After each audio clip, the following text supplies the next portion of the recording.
Hello everyone, आज की video हम DSSB dance grade 4 LDC steno junior assistant के लिए जो वैकेंसी निकली थी, आपकी जो पोस्ट है वो आपको 802/23 है। तो दोस्तों, इस वीडियो के अंदर हम इस एग्ज़ाम के बारे में बात करने वाले हैं कि इस एग्ज़ाम में कितने बच्चों ने फॉर्म फिलअप किया है, आपका सेफ स्कोर कितना हो सकता है और कहाँ से और कितना पढ़ना है।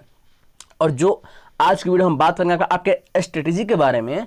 ये जो पूरा स्ट्रेटेजी है ये पूरा बेस्ट है आपके 1 अक्टूबर के आपके ये तीनों शिफ्ट में जो एग्जाम हुए हैं आपके इसी के ऊपर आपका बेस्ट है, ताकि आपको पता है कि इसका जो एग्जाम कराने वाली कंपनी है वो आपको TCS है। और TCS हमेशा अपना जो पैटर्न है वो हमेशा रिपीट करती है। आप चाहे कोई भी एग्जाम ले लो, अभी रिसेंट में आपके अभी IB का एग्जाम हुआ, आपके 29 और 30 तारीख के दोनों दिन आपके सेम जो पैटर्न है वो रिपीट हुआ है। तो TCS हमेशा सही अपने पैटर्न को रिपीट करती है। तो हम इसी पैटर्न के ऊपर हम बात करेंगे। सबसे पहले बात करते हैं कि कितने बच्चों ने आपका इस एग्जाम को फॉर्म फिल किया हुआ है। तो देखो यार, जो पूरा फॉर्म फिलअप है वो आपका UR में आपका है कितना है 1,61,451। अब इसमें हो जाएंगे आपके एक तो जो आपके दिल्ली के UR हैं वो मतलब दिल्ली के वो लोग हैं जिनको कोई भी आपके रिजर्वेशन नहीं मिला है, और प्लस में आपके हो जाएंगे अदर स्टेट। ठीक है,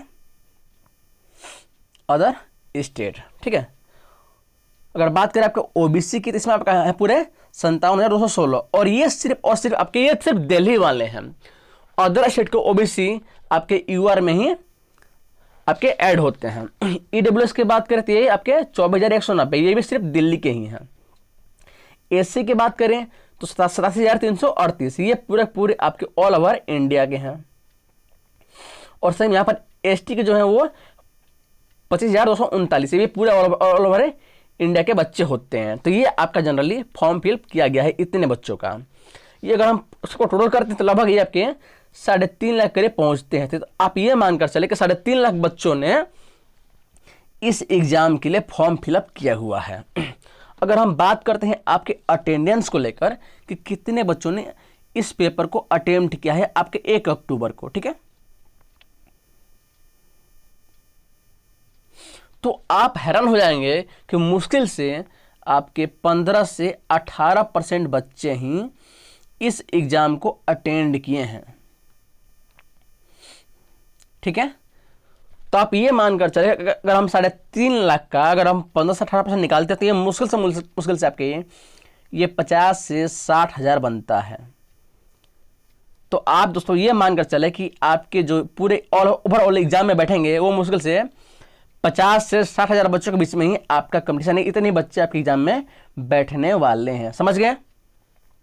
बाकी अगर हम बात करते हैं आपके कि एग्जाम पैटर्न क्या है इसका, तो देखो यार, इसमें आपका काम करता है लॉकिंग सिस्टम। फॉर एग्जाम्पल, अगर आपके सामने सबसे पहले मैथ आया तो जब तक आप 35 क्वेश्चन मैथ को अटेम्प्ट नहीं कर लेते और अटेम्प्ट करने के बाद आपने जैसे ही इसको सबमिट किया तभी जाकर आप जो है वो रीजनिंग पर आ पाएंगे। और जब आपने रीजनिंग को कंप्लीट कर लिया और सबमिट करेंगे तब आप हिंदी पे जा पाओगे। हिंदी कंप्लीट किया तो फिर आपका इंग्लिश आएगा। तो इस तरह आपको लॉक करते हुए चलना पड़ेगा और आप दोबारा से पीछे नहीं जा सकते हैं। ये चीज़ें हैं। बाकी अगर हम बात करें उस एग्ज़ाम के जो अभी आपका 1 अक्टूबर को हुआ, तो उसमें ध्यान देने वाली बात यह है कि जो मैथ आया है वो भी आपका ईजी आया है। और मैथ इसमें आता भी अर्थमेटिक का ही, आपको भी पता है। तो मैथ ईजी आ रहा है लेकिन थोड़े से लेंथी है, जो डाटा है वो थोड़ा सा कॉम्प्लिकेटेड है। तो आपको वैसे सवालों की प्रैक्टिस करके जानी है। रीजनिंग भी आपका ईजी है लेकिन थोड़ी सी लेंथी है। ठीक है, हिंदी बहुत ईजी आई है। अगर आपने बहुत पहले से पढ़ा हुआ है तो बहुत अच्छी बात है, बाकी नहीं पढ़ा हुआ है तो हम आगे बात करेंगे आप कहाँ से पढ़ सकते हो। इंग्लिश में थोड़े से इसमें आपको थोड़ा टाइम देने की जरूरत है। इसमें क्या है, आपका पैसेज आ रहा है, फिर आपका क्लोजेस्ट आ रहा है, फिर OWS, सिनोनिम, एंटीनोम, ग्रामर, तो आपको इस पर थोड़ा ध्यान देने की जरूरत है। GK GS जो है वो वही आया है जो आपके पिछले एग्जामों में रिपीट हुआ है। तो जो DSSB के जो PYQ है इसके लिए आपका बहुत हेल्पफुल होंगे। कंप्यूटर के जो है कंप्यूटर को भी क्वेश्चन है वो थोड़े से मॉडरेट देखने को मिले हैं। बाकी मैक्सिमम आपका ये मान चले कि आप 25 में मुश्किल से 15 से 18 क्वेश्चन जो है वो आपके इजी देखने को मिले हैं। जो बाकी 7-8 है ये जो है वो थोड़ा सा मॉडरेट देखने को मिले हैं। बाकी यही आपका पैटर्न रहा है। अगर हम बात करते हैं कि सेफ स्कोर कितना हो सकता है, ठीक है, हम कहाँ से पढ़ेंगे, हम इसके बारे में आगे बात करने वाले हैं। पहले बात कर लेते हैं सेफ स्कोर कितना होने वाला है। तो देखो यार, अगर हम पिछले साल की बात करें तो अगर हम बात करें सिर्फ आपका 2023 की, तो इसमें जो कट ऑफ बनी थी वो ईवर के लिए वो बनी थी 150। अगर हम बात करें 2022 की भी तो यहाँ पर भी बनी थी 145। तो कुछ खास डिफरेंस देखने को मिला है नहीं। तो आप ये खुद मानकर चलें कि अगर आप ईवर से बिलोंग करते हैं, ईवर से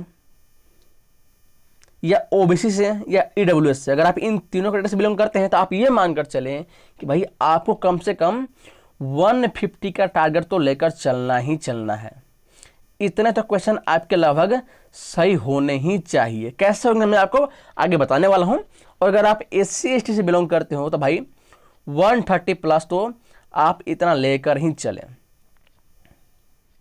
अगर इससे कम आ रहा है तो बहुत मुश्किल हो सकता है। अब बात करते हैं कहाँ से पढ़ना है, ठीक है। तो देखो यार, हम पहले बात करेंगे कि मैथ कहाँ से पढ़ना है। तो मैथ जो पूरा आपका अर्थमेटिक है, तो मैथ पढ़ने के लिए आपके सामने 2 विकल्प है। पहला है आप बस सर्च करना है यूट्यूब पे 21 दिन 21 मैराथन, 21 दिन 21 मैराथन। आपको मैथ का हर एक चैप्टर वाइज जो है वो चैप्टर वाइज और टाइप वाइज सभी आपको इसमें मिल जाएगा। आप बस इसको सर्च करोगे, या अगर आपके पास खुद के नोट्स हैं तो आप उसको रिवीजन कर लेंगे। और अगर आपके पास नोट्स नहीं है तो भाई आप इस सीरीज को कंप्लीट कर लो, आपका मैथ नहीं छूटेगा। आप 35 में आराम से जो है आपके ये 30 प्लस करके आओगे, ये मेरा गारंटी है आपके साथ, ठीक है। तो मैथ के लिए हो जाएगा। बाकी इसका जो लिंक है वो मैं अपने टेलीग्राम में अपलोड कर दूंगा, तो आप वहां से डाउनलोड कर सकते हो इस लिंक को, ठीक है। आप वहां से आप विजिट कर सकते हो, आराम से आपको प्लेलिस्ट मिल जाएगी। नेक्स्ट बात करते हैं आपके, ये मैथ का हो गया। बात करते हैं रीजनिंग के लिए। तो देखो यार, रीजनिंग के लिए तो मैं यही बोलूंगा कि आप खुद से ही करें, सेल्फ से ही करें। जिस भी आपके चैप्टर में दिक्कत आ रही है, जिस भी टॉपिक में दिक्कत आ रही है, आप उसको खुद सर्च करें यूट्यूब पर और उसको कंप्लीट कर लें, ठीक है। इसमें किसी टीचर के प्रति लोल होने की बिल्कुल जरूरत नहीं है। आप खुद सर्च करें और उसको आप सीखें और इसको आप लगातार मॉक दें। देखो रीजनिंग हमेशा आपके मॉक से ही आती है। सिर्फ मॉक रीजनिंग जो है वो आपके पढ़ने से नहीं होता है। आप जितना इसको अधिक प्रैक्टिस करेंगे उतना आपके बढ़िया हो जाएगा। रीजनिंग हो गया। अब बात करते हैं आपके यहाँ पर जीके जीएस।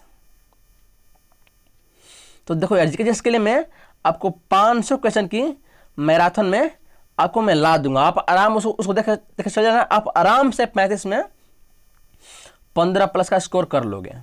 अब इस 500 क्वेश्चन में आपके हिस्ट्री, पॉलिटी, ज्योग्राफी, इकोनॉमिक्स, फिर आपका एसएसटी, जीके और करंट अफेयर सभी होंगे इसके अंदर। तो आप वो भी कर सकते हो। हालांकि करंट अफेयर के लिए मैंने अलग से प्लेलिस्ट बना रखी है, तो आप वहां से विजिट कर सकते हो, आप उनको भी कर सकते हो। मैंने लगभग हर एक टॉपिक, आपका अपॉइंटमेंट हो गया, इंडेक्स हो गया, राज्यों का मुख्यमंत्री, राज्यपाल, फिर आपका डीआरडीओ ने क्या किया है, टेक्नोलॉजी में क्या हुआ है, वो सारी चीज़ें मैंने करंट अफेयर में करा रखी है इसी चैनल पर। तो आप उसको भी देख सकते हो। तो ये आपका जीके का हो गया जनरली। अब हम बात करते हैं नेक्स्ट आपके कि भैया हिंदी कहाँ से करोगे। हिंदी और कंप्यूटर, ठीक है, हिंदी प्लस कंप्यूटर। तो देखो यार, अगर आपके पास हिंदी और कंप्यूटर के लिए कोई बुक है तो अच्छी बात है। अगर नहीं है तो हिंदी के लिए भाई मेरे पास एक पीडीएफ है। आप इस पीडीएफ को पूरा पढ़ लेना। मुश्किल से ये आपके 20 पेज की पीडीएफ है। हालांकि मैंने मतलब ये मेरा नोट्स है, तो आप ये मुश्किल से आपका 20 पेज के होंगे। आप इसको पढ़ लो भाई। आप 35 में आप पूरा 35 ही करके आओगे, 34 में नहीं करके आओगे। मैं बस आप इसको मेरे जो पीडीएफ है, आप इसको बस 2 से 3 बार पढ़ लेना, आराम से बन जाएगा, ठीक है। तो हिंदी आपका हो जाएगा। आप चाहो तो भाई से यूट्यूब से पढ़ लो अगर टाइम है तो। अगर नहीं है तो भाई अगर आपके पास कोई बुक है तो उसको आप पढ़ो, या आपने नोट्स बनाया तो अच्छी बात है। अगर नहीं बनाए हैं तो भाई मेरे नोट्स को आप पढ़ लो। 35 में 35 करके आओगे। और मैं करके आया हूँ भाई। SSGD में मेरे 20 में 20 मार्क्स हैं, मेरे मैथ में 20 में 20 है, हिंदी में 20 में 20 है, इंग्लिश में 18 है, जीके में 12 क्वेश्चन है, 12 हैं। तो आप जाकर भाई चाहो तो मैं जो मेरे रिजल्ट है वो आप मेरी इस यूट्यूब की पहली वीडियो भी देख सकते हो, आपको मेरा स्कोर कार्ड मिल जाएगा। तो उससे मैं सिर्फ यही बोलूँगा कि भाई कि जो आप हिंदी आप इसको पढ़ लेना। अब बच गया आपका कंप्यूटर, तो भाई कंप्यूटर को भी मैंने टॉपिक वाइज करा रखा है, आप चाहो तो टॉपिक वाइज कर लो, और नहीं तो मैंने एक मैराथन के रूप में मुश्किल से आपके ये 1 घंटा 23 मिनट की वीडियो है, ठीक है, आप उसको देख लो। उससे बाहर आपका कंप्यूटर क्वेश्चन आएगा ही नहीं, क्योंकि मैंने इसको भाई थ्योरी के रूप में करा रखा है और उसमें मैंने हर एक चीज कवर किया हुआ है। तो आप यहां से कर लोगे और मुझे पूरा भरोसा है कि इससे बाहर क्वेश्चन नहीं आएगा। ये चीजें हैं। बाकी आपको भाई साहब कम से कम 150 का तो भाई टारगेट लेकर चलना है, अगर आप इसमें सिलेक्शन लेना चाहते हो तो। क्योंकि हालांकि इसमें बच्चे जो 50 से 60 हज़ार बच्चे ही इस एग्जाम को अटेम्प्ट करेंगे, लेकिन कंपटीशन इतना भी इजी नहीं है और आपको पता है कि वैकेंसी भी कम है। तो थोड़ा सा कंपटीशन जो टफ तो है ही, तो आपको भी इतना तो लेकर चलना है। बाकी अगर ये वीडियो इन्फॉर्मेटिव लगी हो, यूजफुल लगी हो, तो यार वीडियो को लाइक करेंगे और चैनल को सब्सक्राइब करेंगे। तो आज के लिए इतना ही। बाकी और भी कुछ पूछना हो, मन में कुछ डाउट हो, तो आप हमसे कमेंट कर सकते हो, हम पूरा प्रयास करेंगे आपके रिप्लाई करने का। धन्यवाद।